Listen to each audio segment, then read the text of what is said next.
بھی فون کرتا ہے، پاکستان میں بھی فون کرتا ہے، اور دونوں سے کہتا ہے کہ جنگ نہ کریں، آپ رواداری قائم رکھیں، آپ صبر سے کام لیں، آپ مذاکرات سے معاملات حل کریں، یعنی واضح نصیحت کر رہے ہیں۔ پاکستان کو کھل کر ایک ملک نے بھی نہیں کہا کہ ہم آپ کے ساتھ کھڑے ہیں، آپ پر حملہ ہوا تو سمجھو ہم پر حملہ ہوا ہے۔ اب یہ دوست ممالک ہیں، دوست ملک کو تو چاہیے تھا کہ وہ کھڑا ہوتا ساتھ، آج ہماری ضرورت تھی، کھل کے اعلان کرتا۔ پھر 39 ممالک کی 40 ممالک کی فوج بنائی ہے تم نے، اسلامی فوج دہشت گردی کے خلاف، کہ جب اسلامی ممالک اور اسلامی قوم کو ضرورت ہوئی یہ فوج میدان میں آئے گی، اس کا سربراہ بھی پاکستانی ہے۔ اس فوج نے کیا کیا ہے؟ وہ آئے نا میدان میں ابھی کھول کر، انڈیا کے مقابلے میں، بھارت کے مقابلے میں آئے، آ کر اعلان کرے کہ خبردار 40 ملکوں کی فوج ہے، بن سلمان کی سربراہی میں پاکستانی جرنیل ہے، اور پاکستان پہ حملہ ہو گیا ہے، اور اس کے مقابلے میں ہم کھڑے ہوئے ہیں۔ ابھی کسی نے بھی بیان نہیں دیا، بلکہ دونوں کو ایک طرح سے۔ اور سب سے بڑا ظلم دوست ممالک نے یہ کیا ہے، وہ یہ کہ اس وقت متحدہ عرب امارات میں ابو ظبی میں کانفرنس ہونے جا رہی ہے، OIC، اسلامی ممالک کی تنظیم، اسلامی ممالک کی تنظیم ہے سیاسی، کبھی اس کے وزراء خارجہ، کبھی اس کے سربراہ، کبھی اس کے مختلف سطح پر اجلاس ہوتے ہیں، ایسے نام نہاد تنظیم ہے وہ۔ اور وہ علامہ اقبال نے جو اقوام متحدہ کے بارے میں کہا ہے وہ زیادہ اس کے اوپر فٹ آتا ہے۔ اقوام متحدہ کے بارے میں علامہ اقبال نے یہ فرمایا تھا نا کہ من بیش از این ندانم کہ کفن دزدانی چند، پہرے تقسیم میں مردگان انجمنی ساختہ اند۔ علامہ اقبال سے کسی نے پوچھا اقوام متحدہ کیا ہے، تو فرمایا کہ مجھے تو اتنا پتا ہے کہ چند کفن چور مل کر تنظیم بنائی ہے تاکہ قبریں تقسیم کریں، مردے تقسیم کریں، کہ اس مردے کا کفن تم نے چرانا ہے، اس مردے کا کفن ہم نے چرانا ہے۔ یہ تنظیم ہے، یہ اسلامی ممالک کی تنظیم ہے، کفن دزد، جنہوں نے کبھی بھی کسی مظلوم کا ساتھ نہیں دیا اپنی تاریخ میں، جب سے بنے ہیں اس وقت سے آج تک انہوں نے کسی مظلوم کا ساتھ نہیں دیا۔ فلسطین کی آواز نہیں اٹھاتے، کشمیر کے حق میں آواز نہیں اٹھاتے، بحرین کے مظلوموں کا ساتھ نہیں دیتے، یمن کے لیے کوئی بات نہیں کرتے، روہنگیا مسلمانوں کے لیے کچھ بھی نہیں کرتے، چونکہ یہی بے ضمیر قسم کے حکمران ہیں اسلامی دنیا کے، یہ کیا کریں گے کسی کے لیے؟ یہ تو خود ساتھ ہیں، یہ تو قاتلوں کے ساتھ ہیں، یہ تو ان کے ساتھ ہمراہ ہیں۔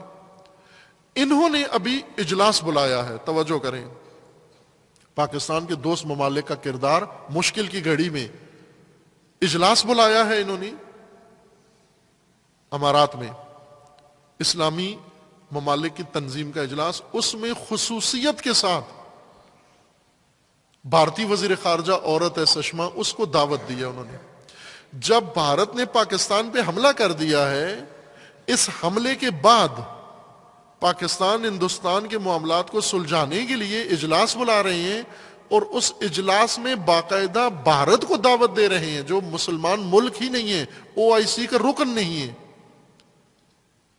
اور متجاوز ہے، پاکستان کے اوپر حملہ کر رہا ہے، یہ اس کو دعوت دے رہے ہیں۔ ہمارے وزیر خارجہ قریشی صاحب نے یہ دھمکی دی ہے کہ اگر یہ بھارتی وزیر خارجہ اس اجلاس میں شریک ہوئی میں نہیں جاؤں گا۔ اس کی امارات کے ولیعہد نے کوئی پرواہ نہیں کہ کہا نہیں آتے تو نہ آؤ، بھارتی وزیر اعظم، بھارتی وزیر خارجہ آئے گی۔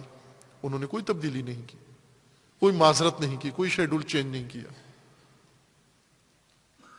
یہ ہمارے دوست ہیں، یہ ان سے بڑا دشمن کون ہے ہمارا؟ یہ پاکستان کو خریدنا چاہتے ہیں،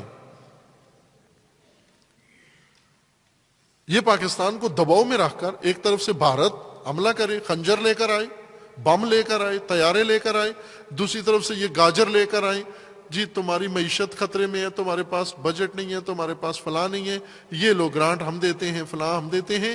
کرنا کیا ہے ہم نے؟ پاکستان نے کرنا کیا ہے؟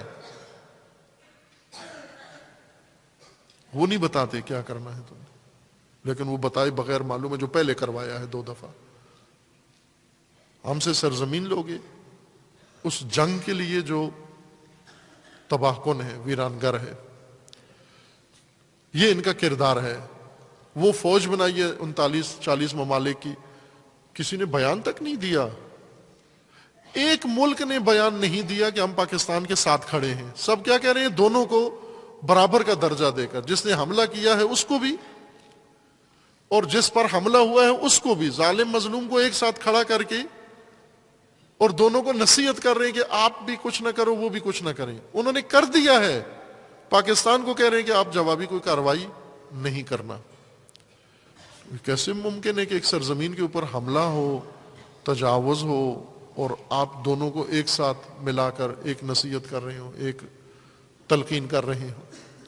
اب توجہ فرمائیں، ایک اور اس ماجرا کے اندر ایک اور مسئلہ سامنے آیا ہے جو بہت ہی غور طلب ہے، وہ یہ کہ چین پاکستان کا دیرینہ دوست، پاکستان جب سے بنا ہے 72 سال ہو گئے ہیں، 72 سالوں میں ایک ملک نے دوستی نبھائی ہے، ثابت کی ہے کہ واقعاً دوست ہے۔ یہ دوستی بھی پاکستانیوں سے پیار محبت کی وجہ سے نہیں ہے، یہ دوستی اس کی اپنے مفادات کے لیے۔ چین دنیا کے مفاد پرست ترین ممالک میں سے ہے، اس کی کامیابی کا راز ہی اسی میں ہے کہ وہ کوئی اور معیار نہیں رکھتا سوائے اپنے مفاد کے۔ اس کا اپنا قومی ملکی مفاد جہاں تقاضا کرتا ہے وہ آگے بڑھتا ہے۔ ظاہر ہے پاکستان کے ساتھ دوستی میں اس کا مفاد ہے۔ اس مفاد کا ایک حصہ یہ ہے کہ بھارت اور چین میں آپس میں مخاصمت ہے، دشمنی ہے۔ جتنی بھارت کو پاکستان سے دشمنی ہے، اس سے زیادہ بھارت کو چین سے دشمنی ہے۔ چونکہ پاکستان کو بھارت اپنی ٹکر کا نہیں سمجھتا، لیکن چین اس کی ٹکر کا ہے، بلکہ اس سے بہت زیادہ تکڑا ہے۔ چین کے پاس اس وقت 60 لاکھ فوج ہے، 60 لاکھ۔ وہ ایک دن میں انڈیا کو نگل سکتا ہے، اتنا طاقتور ہے چین۔ اور انڈیا کا دشمن، انڈیا کے ساتھ سرحدی اس کے دشمنیاں ہیں، علاقائی دشمنیاں، مختلف محاذوں پہ ان میں آپس میں شدید کشیدگی پائی جاتی ہے۔ اور جب بھی انڈیا نے پاکستان کو دھمکایا ہے، سب سے پہلے پاکستان سے بھی پہلے چائنا سامنے آیا ہے۔ چائنا نے آ کر روکا ہے کہ خبردار پاکستان کی طرف میلی آنکھ سے نہیں دیکھنا۔ پہلی دفعہ ہے تاریخ میں کہ چائنا نے پاکستان کی ساتھ کھڑے ہونے کا اعلان نہیں کیا ہے۔ یہ دوستی میں دراڑ کیوں آئی ہے؟ چائنا کو نا امید کیوں کیا ہے؟ ہر جنگ میں چائنا پیش تھا، ہر جنگ میں چائنا نے سنبھالا ہے، چائنا نے ساتھ دیا ہے۔ اس لیے کہ چائنا آیا آپ کی معیشت کو سنبھالنے بھی آیا تھا اپنے مفادات کے لیے، لیکن یہاں جو اس کے ساتھ رویہ ہوا، جو سلوک ہوا چائنا کے ساتھ، اس سے چائنا نے اپنی انسلٹ محسوس کی ہے۔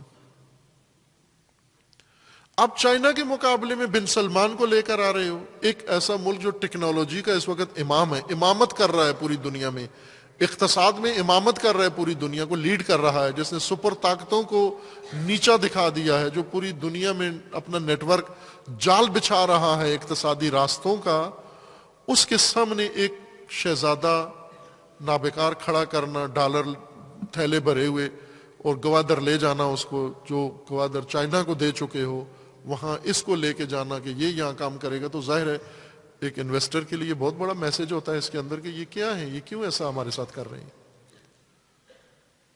وہ ملک جو ہر چیز آپ کو دے رہا ہے اور تحفظ بھی کر رہا ہے، فقط کافی تھا چائنا انڈیا کو فون کر دیتا کہ خبردار پاکستان کی سرحدوں سے آگے نہیں جانا، کافی تھا یہ، لیکن نہیں ہوا یہ۔ چائنا نے بھی وہی نصیحت کی ہے، فون کر کے ان کو بھی فون کیا، ان کو بھی فون کیا، دونوں کو فون کر دیا ہے۔ یہ ایک رسم ہے، ظاہر ہے جیسے کوئی فوت ہوتا ہے تو جی افسوس ہے آپ۔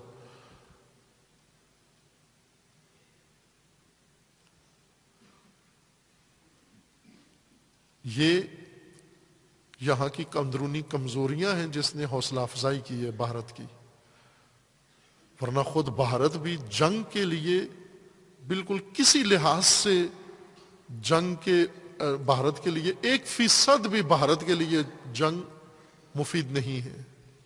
نقصان ہے، تباہی ہے، بلکہ پاکستان سے زیادہ تباہی ہے بھارت کی۔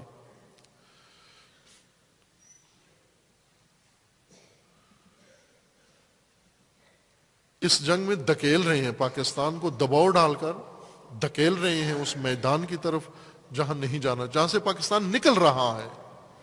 دھکیلا گیا ہے، 2 دفعہ پھینکا گیا ہے، اس کو نکلنا چاہ رہا ہے اور نکل آیا ہے، کافی حد تک نکل آیا ہے اس میدان سے۔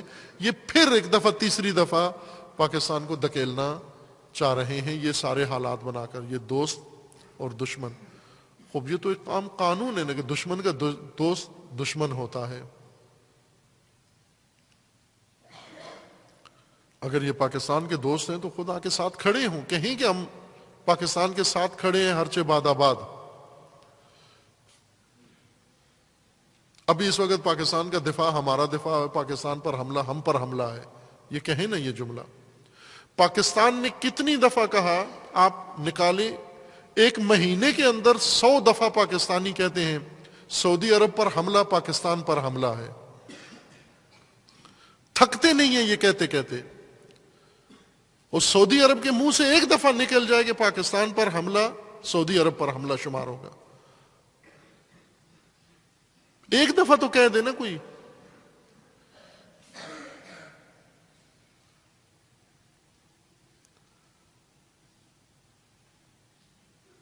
یہاں پاکستانیوں کو ہوش میں آنا چاہیے، بیدار ہونا چاہیے، خبردار ہونا چاہیے۔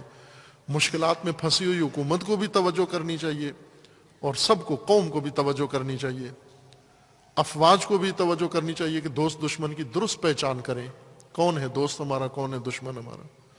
ہمیں دوستوں کی قدردانی کرنی چاہیے اور ہمیں دشمنوں کی حوصلہ شکنی کرنی چاہیے۔